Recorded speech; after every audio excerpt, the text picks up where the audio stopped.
Eamon Khan here for Seconds Out. Pleasure to be joined by Head of Salita Promotions, Dmitry Salita. Dmitry, good to see you. Let's get straight into the action. They recently announced the signing of Franchon Crews-Dezurn to your promotions. What was it like getting Franchon over the line? Great. I know Franchon for many years. She's one of the best American world champions.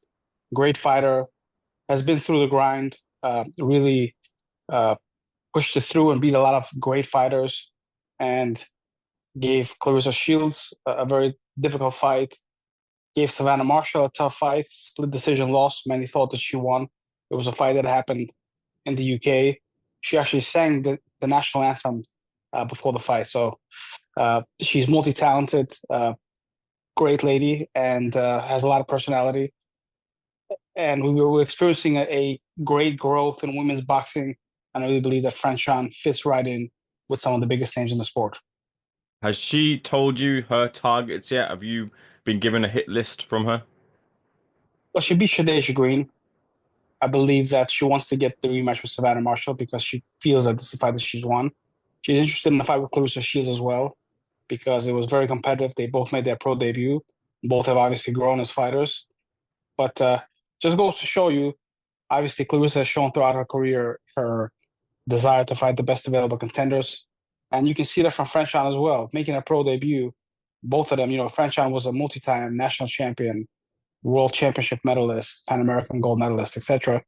And both for Claressa and for Franchon to make a pro debut against each other really shows where their heart is, and their heart is in the right place. And I believe that women's boxing has been tremendously competitive, and they've shown uh, kind of the men how to do it.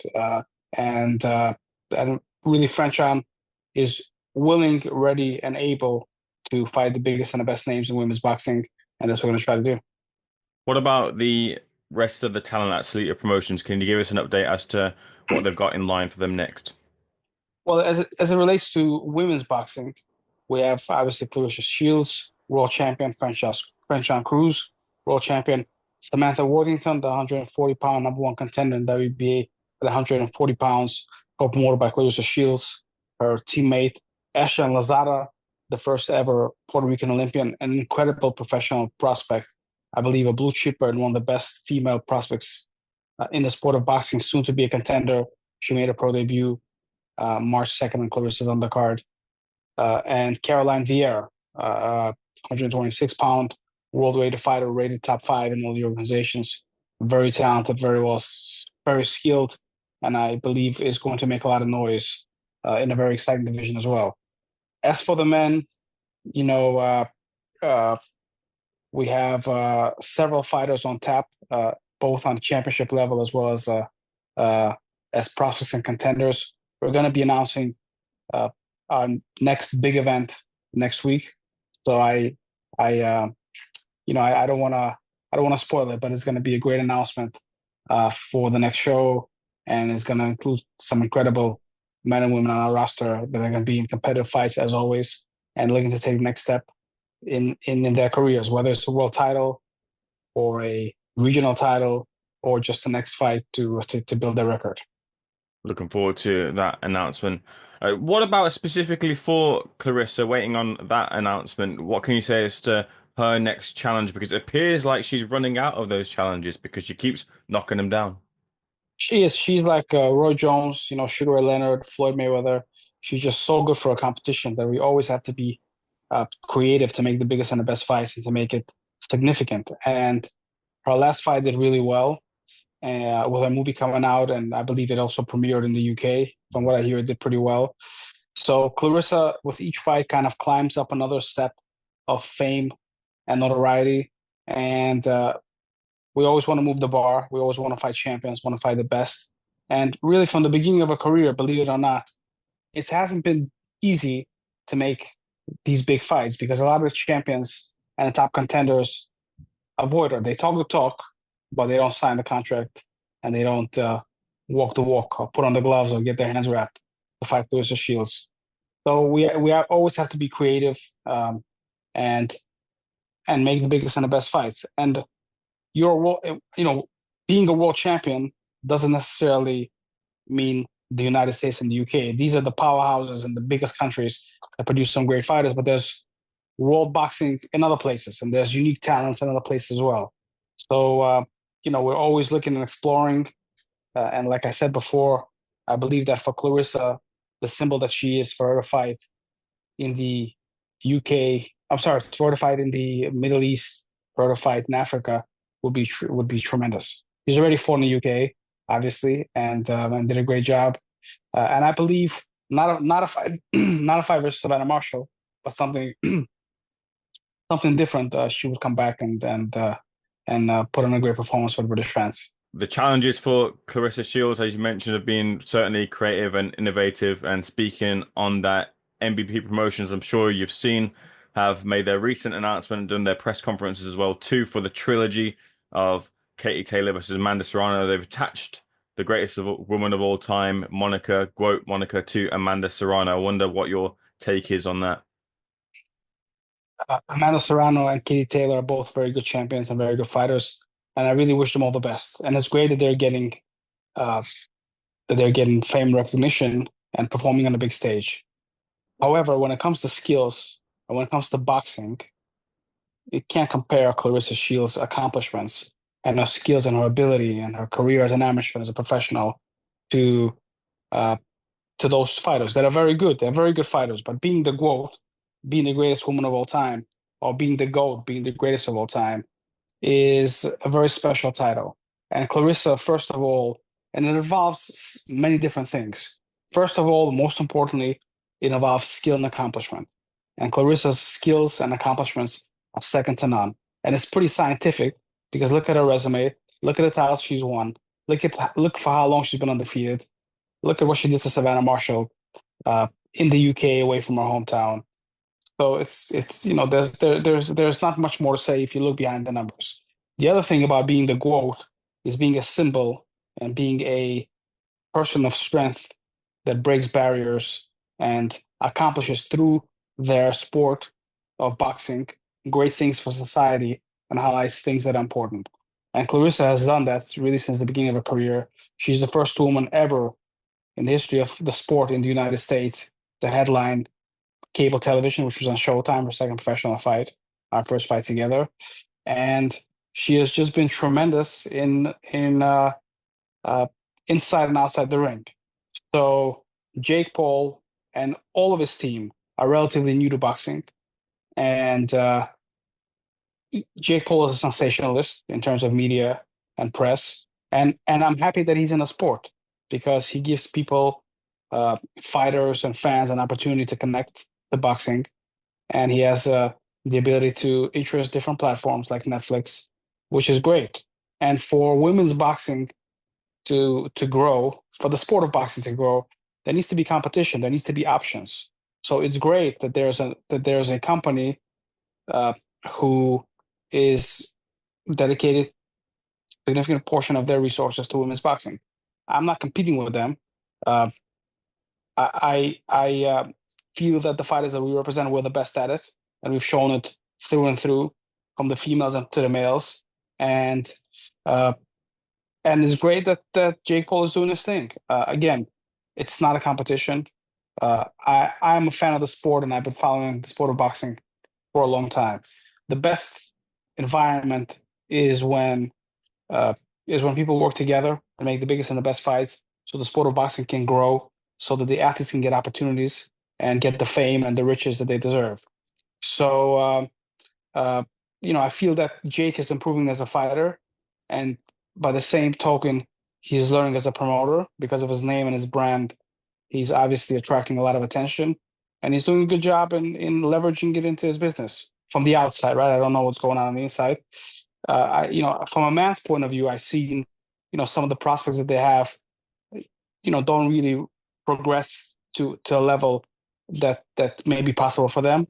But it's okay. They're learning and they're developing as a company, and I believe overall it's good for women's boxing. Yeah, just you answered a lot there, but I just wanted to say, what do you think of that strategy of seemingly looking to sign up as many of the female talent and the recent acquisition of Ellie Scottney, proving that as well, who's highly regarded here in the UK, also searching for opportunities. Do you think that's part of the big strategy with MVP to sign a lot of the female talent and maybe even create like a female league? It looks like it and feels like it. And obviously, I don't know about the talent from the UK as much as you do. I'm not as sensitive to that situation. But yeah, it looks like they're making moves in women's boxing. There's obviously rumors about kind of who, who's which network are they working with, what's going to be, what's the future for these girls. But uh, it looks like he's making a play, and it's if it's Netflix or if it's some new broadcaster, I believe that uh, that it'll invigorate the sport of boxing, and uh, and there has to be a competitor. There has to be competition for athletes to get fair treatment and for fans to get what they want.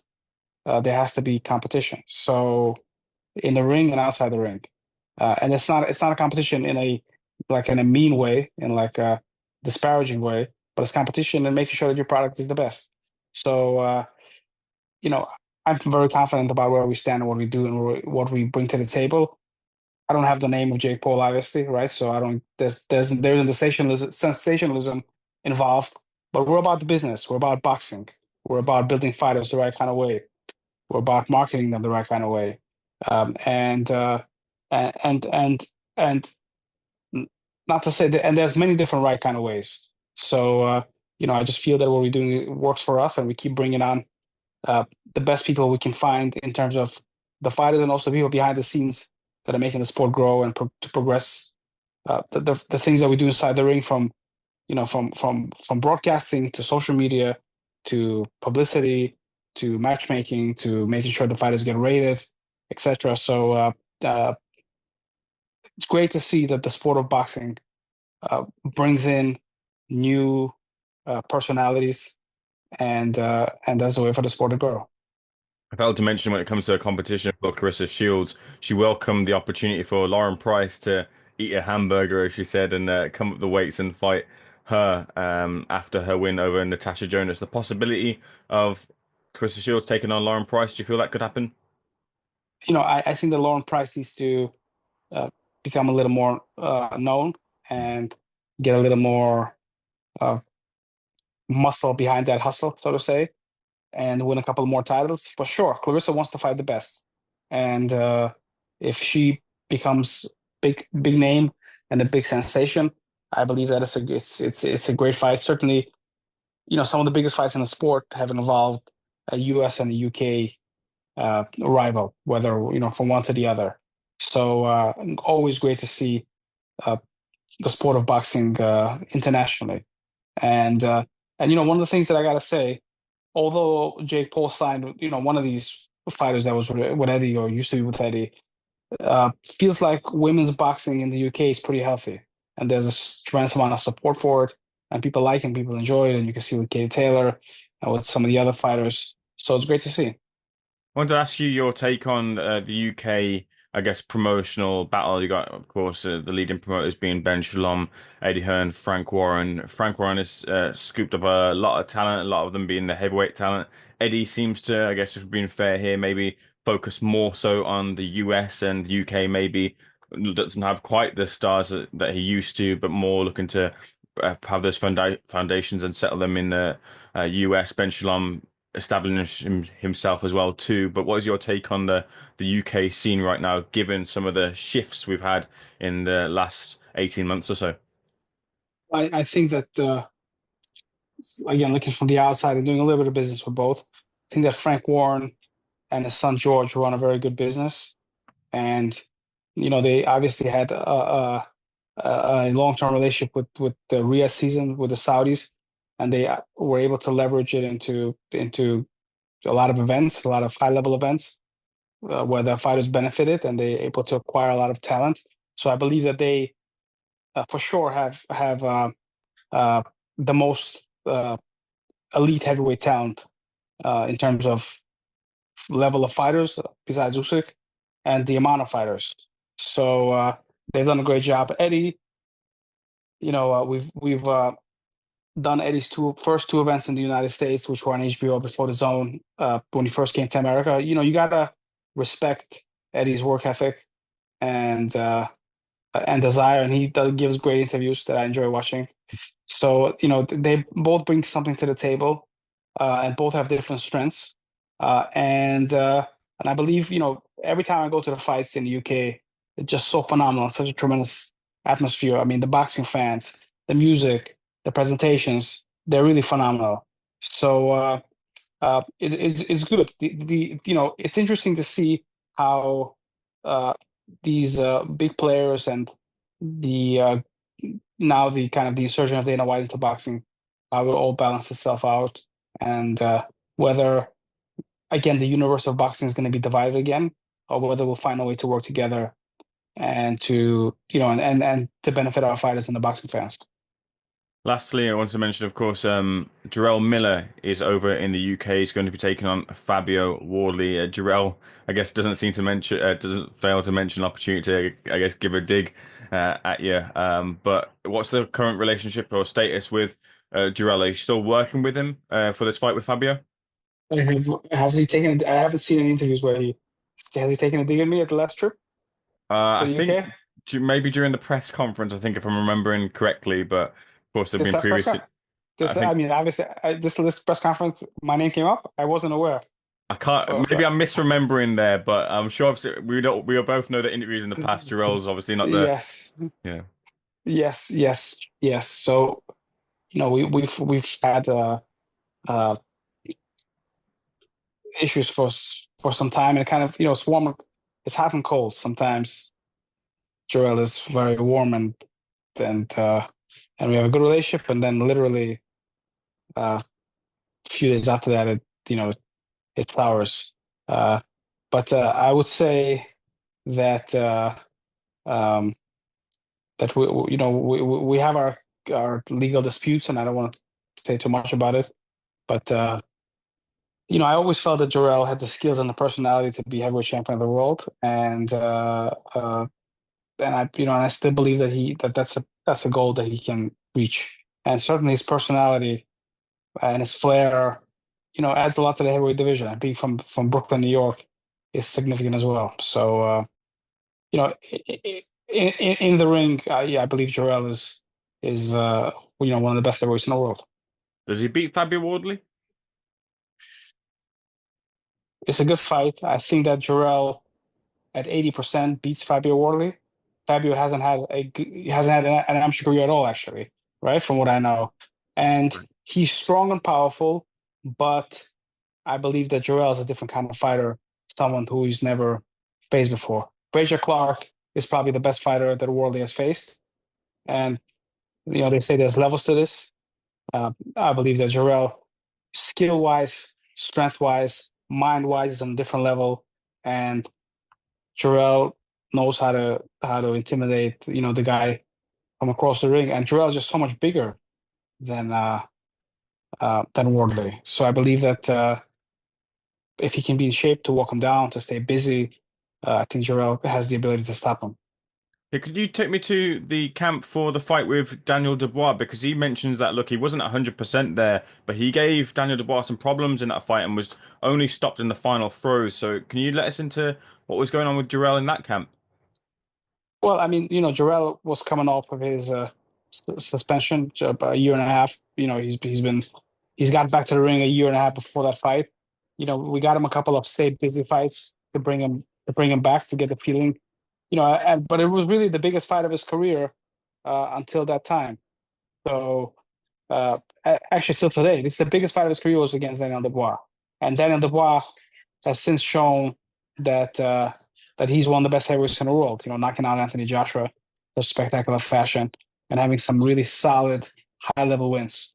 So I believe that even though Jarrell lost, he showed that he belongs to the elite heavyweight. And at the elite heavyweight stage, he's given a really beat Andy Ruiz in a fight where he was given a draw. Again, goes to show you that on that night, um, June 1st, 2019, in Madison Square Garden, I believe Jarrell would have stopped Anthony Joshua. And again, it's both of the guys are still fighting. I still believe it's a big fight. I really believe it's a huge fight. Would love for it to happen in the United States as a boxing fan. but it's still a mega event, and certainly with Jarrell being champion, and I think Joshua wanting to regain the heavyweight title, kind of like role switch, so to say, right? Mhm. Yeah, I Jarrell's skills and personality and a combination of that make him a very unique and hard fighter. I think Dimitri, the first obviously we went through our ups and downs, but Jarrell is, I believe, the first fighter I ever signed. And it's and uh, talked about earlier about Jake Paul and they're kind of relatively new in the business. Forget about let's put all the beef and all that stuff aside. Just as a from just a purely boxing point of view, I'm very grateful. Jarrell fought for me in a second professional fight, and he was just fought on my shows. He wasn't signed to me. All the shows that I did, I would used to put him on just because I felt that he was very talented and just needed to stay active. Anyway, so in the second professional fight, I told him, Jarrell, man, you got the skills to be heavyweight champ of the world. And it was like in a club show in New York City, and now years later, he's headlined uh, some of the biggest events in boxing on HBO, on Showtime, on the Zone, all over the world. So I'm really, feel very happy to that he was able to accomplish it, and that I saw that potential in him so early on. very, very last thing. Could you give us an update on Jermaine Franklin as well? Jermaine, uh, there have been conversations with him about uh, participating in bigger fights, but nothing sticks so far. He's had 2 wins since Anthony Joshua, both of them in Detroit, and uh, Jermaine is another guy that showed that he wants to fight the best. He fought Dillian White, fought Anthony Joshua, and again another sleeping horse in the division that I believe uh, will shine when given the right opportunity. Dimitri, pleasure speaking about boxing with you. Looking forward to your next announcements and when your fighters come out. Thank you so much for speaking to Seconds Out. We'll speak again very soon.